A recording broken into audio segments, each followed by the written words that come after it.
Institute of chartered accountants of India द्वारा आयोजित आज के इस सेमिनार में गोरखपुर के लोकप्रिय सांसद श्री रवि किशन शुक्ला जी, गोरखपुर के महापौर डॉक्टर मंगलेश श्रीवास्तव जी,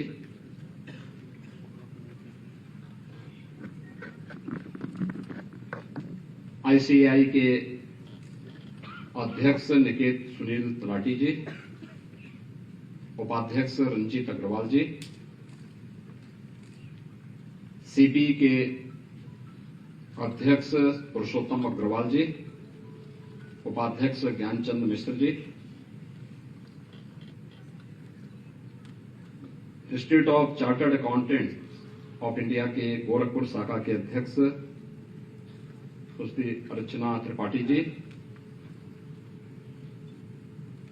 पूर्व अध्यक्ष अखिलेश्वर दुबे जी, गोरखपुर के मंडलायुक्त सैनिल दिगड़ा जी, और देश से और गोरखपुर अंचल से उपस्थित यहां पर सभी चार्टर्ड अकाउंटेंट्स और उपस्थित भाइयों और बहनों,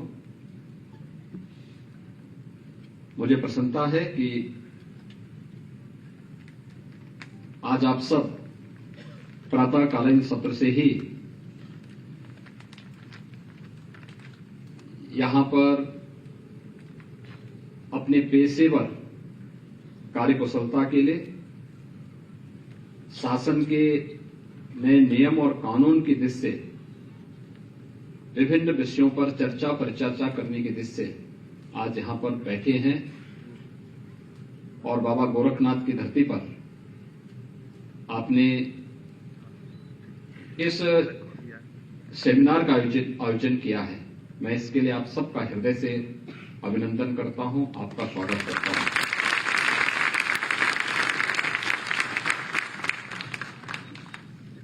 मेरे लिए प्रसन्नता का विषय है कि जब मेरे पास गोरखपुर शाखा के पदाधिकारी आए थे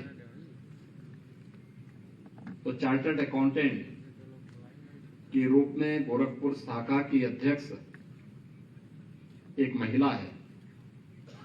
तो मैंने उनसे पूछा, मैंने कहा क्या आप इसके अध्यक्ष हैं? उन्होंने कहा हाँ। तो मैंने कहा तब तो आपके कार्यक्रम में जरूर रहूंगा।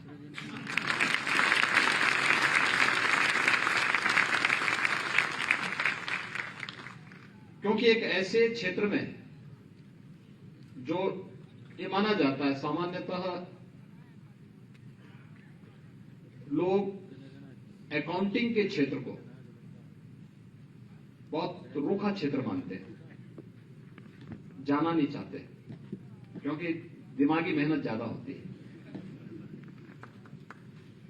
और दिमागी मेहनत के कारण ही हमारे सांसद जौनपुर के रहने वाले हैं, मुंबई भाग गए थे इसी दिमागी मेहनत के।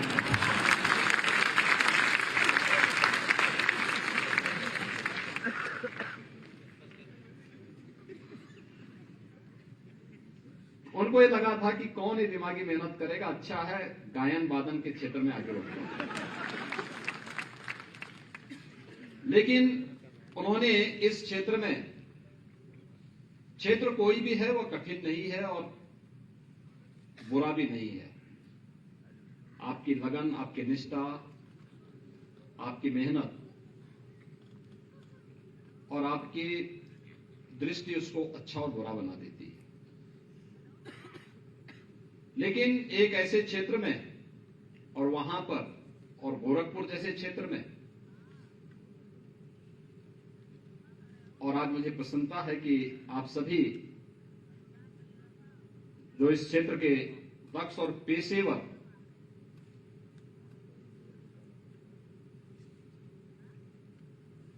समाज को एक नई राह दिखाने वाले चार्टर्ड अकाउंटेंट का इस सम्मेलन यहां पर आयोजित हो रहा है, यह मेरे लिए प्रसन्नता का विषय है और मैं आपके इस पूरे कार्यक्रम के प्रति आप सबको हृदय से बधाई देता हूं, अपनी शुभकामनाएं देता हूं।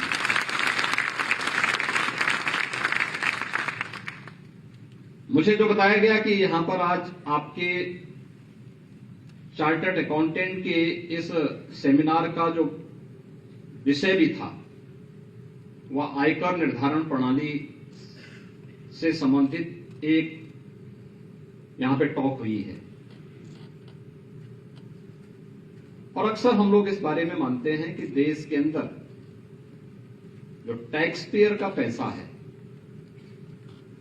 जो वास्तव में जितना सरकार के पास आना चाहिए, आ नहीं पाता है। और केवल वहीं पे नहीं, जीएसटी में भी हम लोग इस बात को देखते हैं।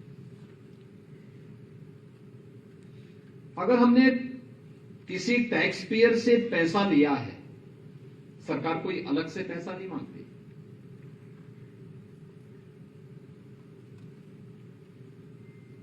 आखिर हम लोग किसके लिए करना चाहते हैं?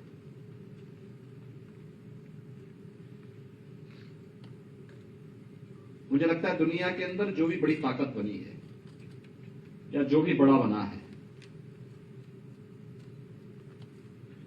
छोटी मानसिकता से कोई व्यक्ति बड़ा नहीं हो सकता। बड़ा बनने के लिए उसको अपनी मानसिकता को भी बड़ा बनाना पड़ेगा, विराट बनाना पड़ेगा। ऐसा सुप्ति सु जागृति। महर्षि अरविंद ने जब चार्टर्ड अकाउंटेंट की इस थीम वाक्य को दिया होगा, ऐसे ही नहीं दिया होगा कि जो लोग आज भी अभी सोए हुए हैं और नेशनल बिल्डिंग के अपने इस अभियान के साथ न जुड़ करके वे चोरी छुपे इधर उधर करना चाहते हैं, उनसे अलग हट करके उनको जगाने का काम भी आपका है। और मैं अक्सर केवल इनकम टैक्स के लिए नहीं, मैं जीएसटी के मामले में भी और अन्य टैक्सेस के मामले में भी इस बात को देखता हूं। एक छोटी सी घटना है। देखिए, मैं एक मठ से जुड़ा हुआ हूं। आज से लगभग 20 वर्ष पहले की घटना है। 25 वर्ष पहले की घटना होगी। गोरखनाथ मंदिर अपना इनकम टैक्स का रिटर्न भी पूरा भरता है और सभी प्रकार के टैक्सेस देता है। नगर निगम को भी हाउस टैक्स भी देता है, वाटर टैक्स भी देता है और सभी प्रकार के टैक्सेस देता है। तो उस समय वह कागज मेरे पास आया साइन कराने के लिए कि नगर निगम का टैक्स भरना है। मैंने कभी किस चीज का टैक्स है ये? तो उन्होंने कहा वाटर टैक्स भी है, हाउस टैक्स भी है और अन्य बहुत सारे टैक्सेस के थे। तो मैंने कहा भी इस पूरे कैंपस की सफाई में तो नगर निगम को योगदान देता नहीं है। और ये सच भी था। दूसरा, मैंने कहा इस पूरे कैंपस में पानी भी हम लोग अपना ट्यूबवेल बना करके अपनी ही जमीन पे ट्यूबवेल लगा करके उससे हम वाटर सप्लाई भी करते हैं, तो इसका भी टैक्स उनको नहीं लेना चाहिए, क्योंकि जमीन भी मंदिर की है और मंदिर अपने स्तर पर अपने स्रोत से उसको कर रही है। अपना कनेक्शन लेकर के बिजली के कनेक्शन से हम वाटर सप्लाई भी कर रहे हैं। अंदर के डेवलपमेंट की सड़कों को भी हम स्वयं बनाते हैं, तो इसमें भी हमें नहीं देना है। तो मैंने वो रिजेक्ट करके वापस कर दिया। मैंने कहा भाई ये टैक्स नहीं भरेंगे। तो मेरे बाद में जब महीने के अंत में वो मेरे गुरुजी के पास गया, महंत अवैद्यनाथ जी महाराज के पास, उन्होंने मुझे बुलाया। उन्होंने कहा तुमने क्या नगर निगम के टैक्स को रिजेक्ट कर दिया? मैंने कहा हाँ। मैंने कहा जब देते नहीं तो मैंने मना कर दिया। उन्होंने कहा देखिए, पैसा किसी व्यक्ति की जेब में नहीं जा रहा है ना, नगर निगम में जा रहा है। नगर निगम ठीक है इस कैंपस में नहीं करता, लेकिन महानगर के अंदर तो कुछ करता है ना। महानगर के अंदर इतनी बड़ी आबादी रहती है, किसी को पानी की व्यवस्था, कहीं सड़क की व्यवस्था, कहीं पे स्ट्रीट लाइट की व्यवस्था। स्ट्रीट लाइट जो सड़कों पे जल रही है, क्या इसका कोई टैक्स देता है क्या? अरे सब ये पैसा उसी पे लगता है। तो एक काम करो, उसको तुरंत चेक साइन करके तुरंत दे दो उनका टैक्स, जितना पड़ता हो दे दो। मैंने फिर मंगाया और मैंने साइन करके जमा कराया। मैंने कहा नहीं जमा कराया। हम अक्सर होता क्या है, हमारी दक्षता और हमारा जो प्रोफेशनल्स है, हम अपने प्रोफेशन को और अपनी दक्षता को कहां दिखाने का प्रयास करते हैं, जहां लीकेजेज हो। हम लीकेजेज को बंद करने के सामने जाएं। हमारा काम गरुड़ का है, गरुड़ से चूहा बहुत डरता है, और गरुड़ भगवान विष्णु की सवारी भी है। विष्णु होंगे तो मां लक्ष्मी स्वयं होगी।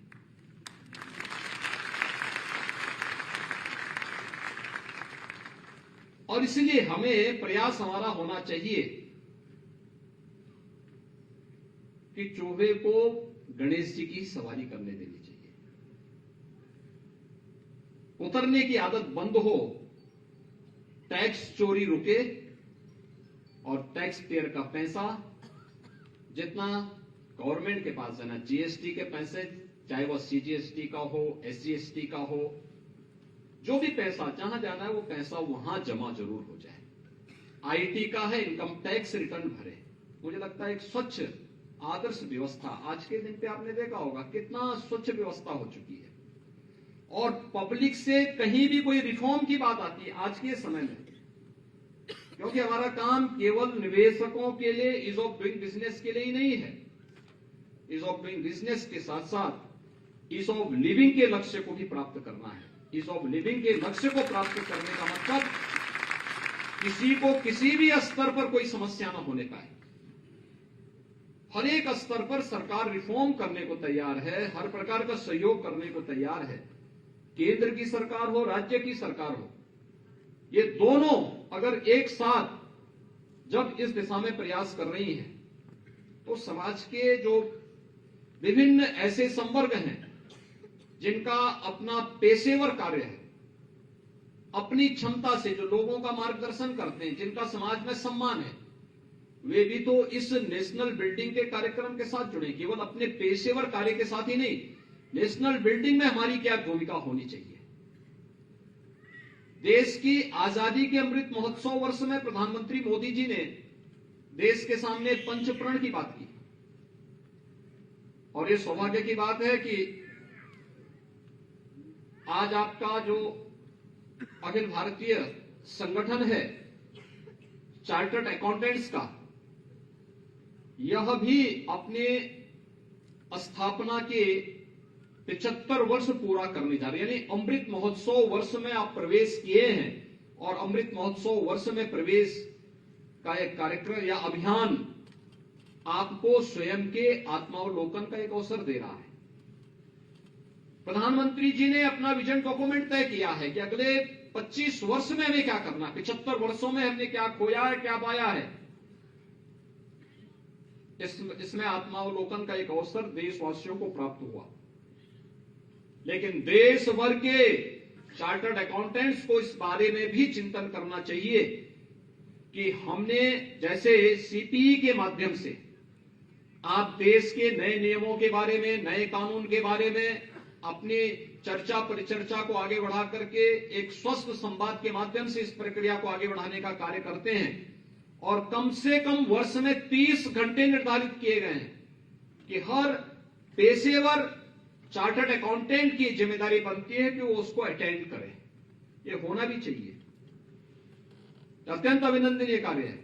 मैं सीपी के अपने अध्यक्ष और उनके पदाधिकारियों को हृदय से इस बात पर धन्यवाद दूंगा कि उन्होंने इसको कंपल्सरी किया और किया भी जाना चाहिए, क्योंकि ये इसकी जितना भी आपकी ये मेरिट होगी, जितना भी इसको आप इसी ढंग से मेरिट के आधार पर आगे बढ़ाने का कार्य करेंगे, लोगों का विश्वास का प्रतीक बना रहेगा।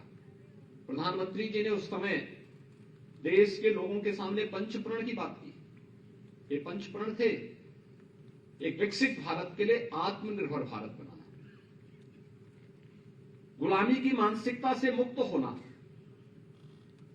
अपने विरासत के प्रति सम्मान का भाव होना, गौरवशाली अतीत के प्रति एक सम्मान का भाव हमारे मन में हो। इसके साथ ही एकता और एकात्मता की बात करना, विभाजन की नहीं, आपस में हम देश को जोड़ने का काम करेंगे। और सबसे पांचवी बात थी, अंतिम बात थी, वह है नागरिक कर्तव्य। एक नागरिक कर्तव्य के रूप में, एक नागरिक के रूप में, एक व्यवसायी के रूप में, एक किसान के रूप में, एक जनप्रतिनिधि के रूप में, एक अकाउंटेंट के रूप में, एक चार्टर्ड अकाउंटेंट के रूप में मेरे अपने समाज के प्रति और अपने राष्ट्र के प्रति क्या जिम्मेदारी है। मित्रों, अगर हम लोग नेशन फर्स्ट की अपनी इस थ्योरी को अपने जीवन का हिस्सा बना लें, भारत को विकसित देशों की श्रेणी में खड़ा करने में 25 नहीं बल्कि हम मात्र 10 वर्षों में भारत को उस स्थिति में पहुंचाने की स्थिति में हैं। ये दुनिया का सबसे बड़ा लोकतंत्र हमारा है। सब कुछ आज के दिन पे हमारे पास है। दुनिया के अंदर एक विश्वास भारत के प्रति जागृत हुआ है, भारत का सम्मान बढ़ा है, एक लीडर देश को नेतृत्व दे रहा है और दुनिया में विश्वास का प्रतीक भारत को बना देता है। 142 करोड़ की आबादी को दुनिया के विश्वास का प्रतीक बना देता है। अगर 142 करोड़ लोग भी उसी एनर्जी के साथ, उसी तत्परता के साथ, उसी ऊर्जा के साथ कार्य करेंगे तो क्या भारत दुनिया की एक बड़ी ताकत नहीं बन सकता है? अवश्य बन सकता है। और मुझे लगता है कि जब भारत विकसित भारत होगा, और विकसित भारत हम सबके सपनों का भारत होगा। एक ऐसा भारत होगा जिस भारत में हर एक व्यक्ति के लिए अपने सपनों को साकार करने के अवसर होंगे।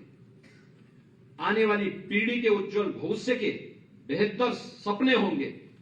उन सपनों को साकार करने में चार्टर्ड अकाउंटेंट्स की बड़ी भूमिका हो सकती है और उस दिशा में आप सब प्रयास करेंगे इस विश्वास के साथ। आपने यहां पे अपना यह आयोजन किया, 500 पेशेवर लोग एक साथ एक जगह पर बैठ रहे हैं, ये बहुत अच्छी बात है, बहुत अभिनंदनीय है।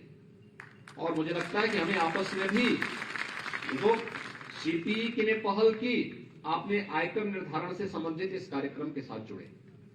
और मैं चाहूंगा कि मैं प्रदेश के अपने कॉमर्शियल टैक्स से जुड़े हुए विभाग से भी कहूंगा, जीएसटी वालों से भी कहूंगा कि वो आप लोगों से संवाद बनाएं और आप लोगों के साथ, आप लोग उनके साथ भी बैठें और इस चर्चा परिचर्चा को आगे बढ़ाएं कि कैसे रजिस्ट्रेशन बढ़ाना है। रजिस्ट्रेशन बढ़ाने के साथ साथ कैसे हम रिटर्न फाइल करने की पद्धति क्या हमारी होनी चाहिए, सहजता सरलता होनी चाहिए, सरकार ने क्या उसमें छूट दी है। भाई 40 लाख का टर्नओवर अगर किसी का उससे कम का है तो जीएसटी की बाध्यता उसके लिए नहीं है, लेकिन वह एक बार रिटर्न भर के इस बात को बता देना कि भाई मेरा 40 लाख से टर्नओवर कम है। दूसरा, अगर उसने रजिस्ट्रेशन करा लिया है, इतना भर पर्याप्त है, उतने में उस व्यक्ति को 5 लाख रुपए की सुरक्षा बीमा का कवर प्राप्त हो जाता है। आप सोचिए, कोई एक छोटा व्यापारी है, छोटा व्यक्ति है, अगर कल उसके साथ कोई घटना दुर्घटना होती है, बहुत बार होता क्या है कि वो व्यक्ति, उसका परिवार कर्ज तले दब जाता है, लेकिन अगर उसके पास सरकार के द्वारा दी गई केवल एक रजिस्ट्रेशन से सुविधा उसको प्राप्त हो जाए, टैक्स जिस उद्देश्य से लिया उस उद्देश्य की पूर्ति वह करता हुआ दिखाई दे, और इसके बारे में उसको अवगत कराना, उसको बताना कि भाई ये पैसा इस कार्य का है, इस पैसे को आपको जमा करना चाहिए। अगर हम इसके बारे में सही ढंग से उसको बताते हैं तो हम उसका भी कल्याण करेंगे, क्योंकि जो व्यक्ति टैक्स चोरी करेगा स्वाभाविक रूप से डरेगा, भागेगा। मैं अक्सर देखता हूं जब जीएसटी वाले जाते हैं तो लोग अपना पूरा प्रतिष्ठान बंद करके भागते हैं। भागने की प्रवृत्ति न हो, बल्कि व्यक्ति को शानदार तरीके से जीने का अधिकार होना चाहिए।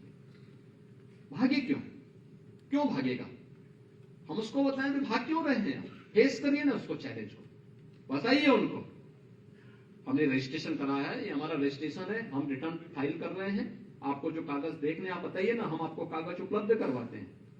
एक शानदार तरीके से एक नागरिक के रूप में हम उसके साथ पेश आए, उसका भी सम्मान करें, उनकी भावनाओं को भी सम्मान करें, इसको भी आगे बढ़ाने का कार्य करेंगे तो बहुत बड़ा कल्याण होगा। और मेरा अनुमान है, देखिए बहुत बड़ी उपलब्धि इसमें हासिल की जा सकती है। बहुत कुछ किया जा सकता है, लेकिन इसमें आपके सहयोग की आवश्यकता पड़ेगी।